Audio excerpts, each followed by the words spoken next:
Say no, foreigners must leave. Someone said to me, if you want us to vote for you in 2024, you must abandon this thing of foreigners. Now I'm prepared to go home. Now I'm fine. I will never take a platform and denounce Africans. I will never do it. If it means votes are going, let them go. Now I'm prepared to go home. But to take a platform and please white minority by pointing a finger at my other fellow black brothers, I'm not going to do that.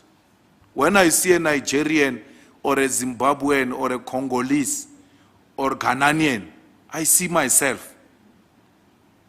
EFF can commission internal research to see to what extent is this thing hurting the EFF. But I'm not prepared. I'm not prepared to take a platform and say foreigners must go home. I would rather not be a president of South Africa. I'll be a president of my children at home. We'll practice cabinet there. No, I don't want. I must go and tell these hungry Zimbabweans to leave here.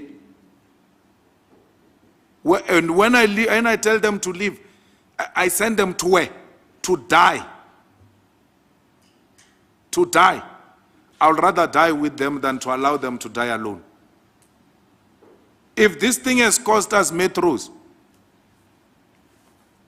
it's fine. I mean, not metros. Now we live in the city center. We're thinking metros. We're thinking like Bull Floyd. If this thing has cost us municipalities, and people who say I must resign, I will resign. For Africans, I will resign. For black people, I will resign. I have no problem. I saw some tweets saying, no, the CIC must step down. If it's for this, I'm ready. If you are against it now on the basis that I support Africans, let it be. I don't care. What makes me at night is that white people in this country say they are prepared to work with everyone except the EFF, except Julius Malema. I sleep at night. The enemy is not happy with me. I don't want the enemy to be happy with me. And the enemy has accepted that it has got no control over me. It doesn't control me. I've not taken its money.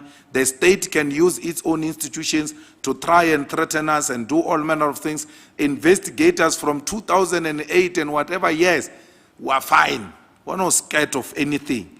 But one thing we know, we have never stolen anyone's money, and we don't take money from anyone that will control us.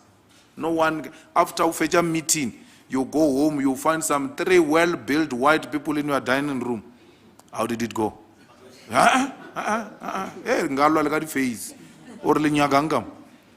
Because we have not taken anyone's money. That's the beauty and the freedom of the EFF. So please be aware that the stance on Africans remains. It goes nowhere. We are for a united Africa, and we can't unite it by dividing it. We want one Africa, one currency, one president, one military, and one reserve bank. So we're very clear about it. It is in our founding manifesto. To ask me to move from that, you are asking me to compromise on non-negotiable cardinal pillars of the EFF. I can't do that. I'm sorry. Thank you.